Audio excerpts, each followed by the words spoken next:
Hi guys, my name is Kemas. In this video, I'm going to show you how I make this really stylish statement headband. It's pretty easy to make. So, need for this project is fabric, ribbon or bias tape, scissors, needle and thread or sewing machine, chalk, some tape, hot glue gun, and a hairband. Let's get started. We'll cut a casing that's 16 inches long and 2.5 inches wide. We need 3 fabrics that are of the same length. They don't have to be the same width. And we need a main piece that's 45 inches long and 11 inches wide. What we want to do next is on the casing, we just want to trim off 1/4 inch off the casing. So you fold it in half and just trim off the edges 1/4 inch off the edge, simply to give it a more tapered look because the end of the band is slimmer than the middle of the band.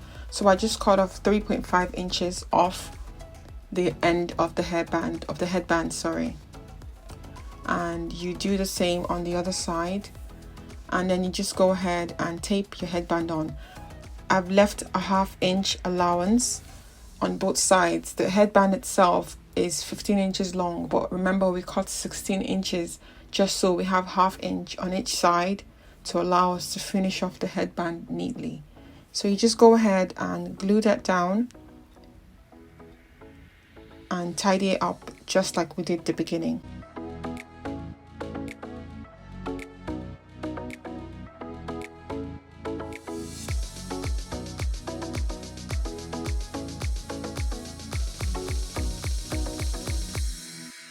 Just need to create small notches on all sides of the headband. Doing one side at a time, you create notches just so that it allows us to fold the fabric onto the headband easily. So when you're doing this, I left a little bit of space at the beginning, so I didn't glue it down just because I want to be able to fit in the tape towards the end. I'll show you in the next clip. You'll see, you understand what I'm doing. So what you need to do is just apply the hot glue onto the inside of the headband and lay the casing fabric onto the headband like so.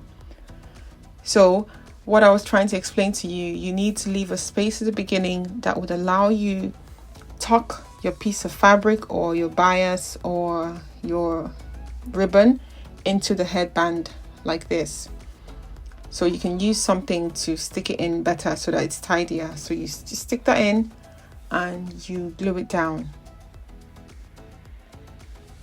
You could also use a random piece of fabric if you don't have a bias tape or you don't have a ribbon.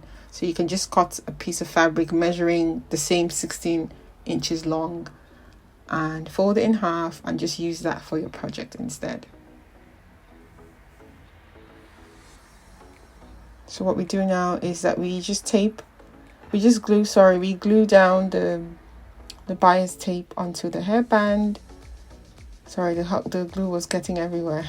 So you glue it onto the headband, folding in the parts that you don't need and trimming off the random threads that are sticking out so that your work is tidy at the end. So you just gently fold that down carefully, taking your time to remove all the random bits of thread.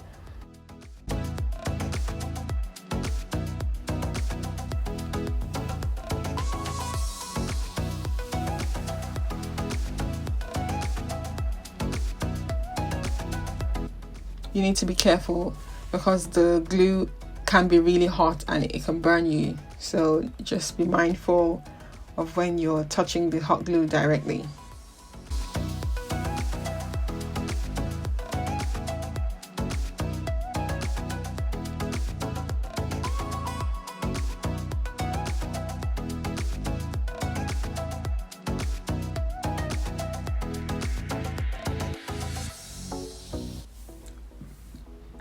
Try to clean up as you go along because I learned at the end that, well, you can't always get the glue out of the headband. Sometimes it makes a mess of your work.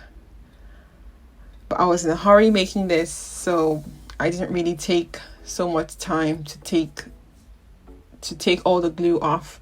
But when you're doing yours, just be more careful and mindful of the glue. When you're done, we just repeat the first process here again. So you fold and tuck in the bias tape into the headband for a more tidy finish.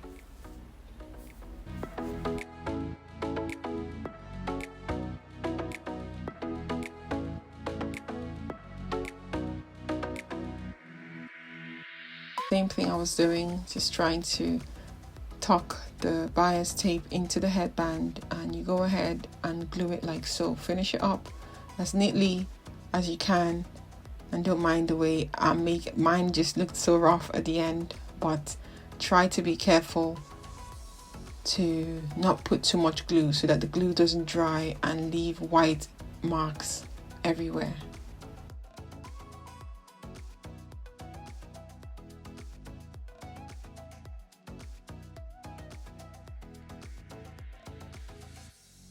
So this is what it should look like when you're done, with the exception of the glue stains.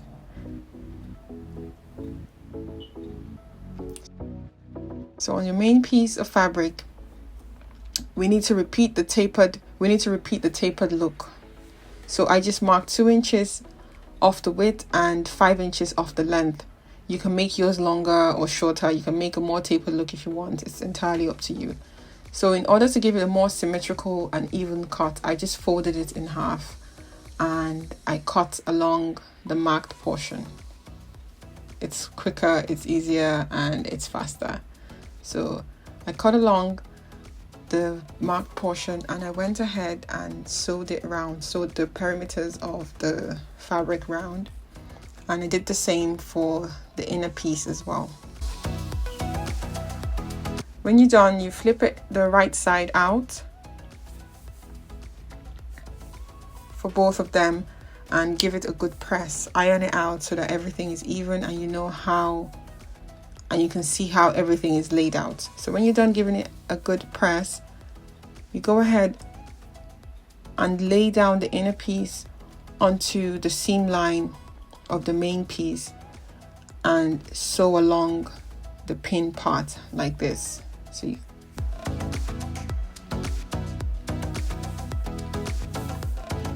when you're done sewing, it should look something like this.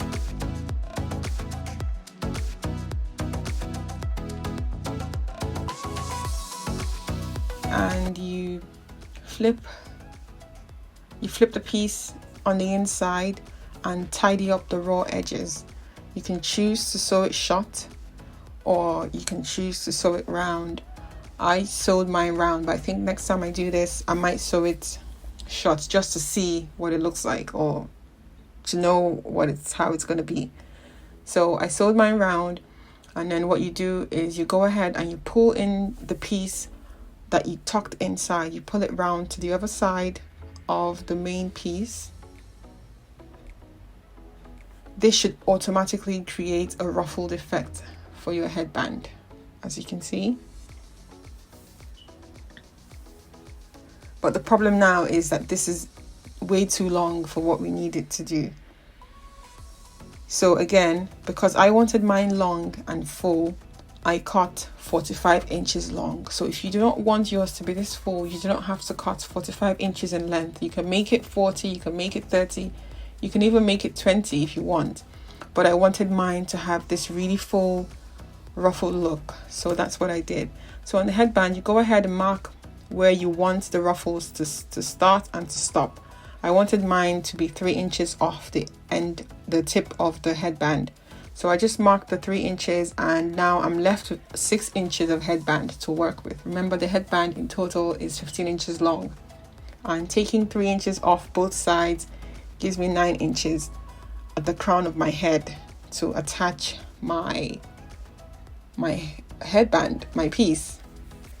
So we just go ahead and measure it out, pin it on one side so we know exactly what we're working with, and to know how much we're going to pull the inner piece outside to give it more of a ruched effect, like so. So when you're done pulling, you just go ahead and trim off the excess and just sew it in like how we did the beginning. Sew it down, and you can either choose to sew it round or sew it shut. I sewed mine round, but I think next time I might sew it shut. So when I was done, I just quickly went ahead and created some more dramatic effect with a needle and thread because I wanted it to have a more ruffled effect. So I only did this on the front alone, so the needle didn't go around the other side, just on the front piece alone. So you did that, secure the needle and thread, tie the thread, and go ahead and glue the headband onto the piece like so.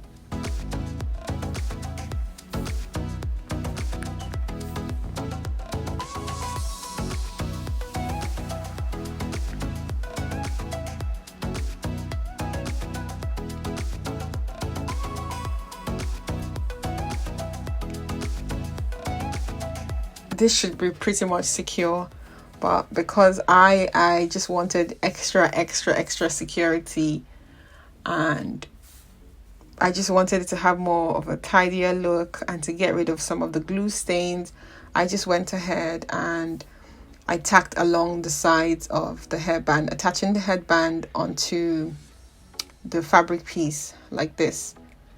So this allowed me to get rid of some of the glue stains, as you can see. And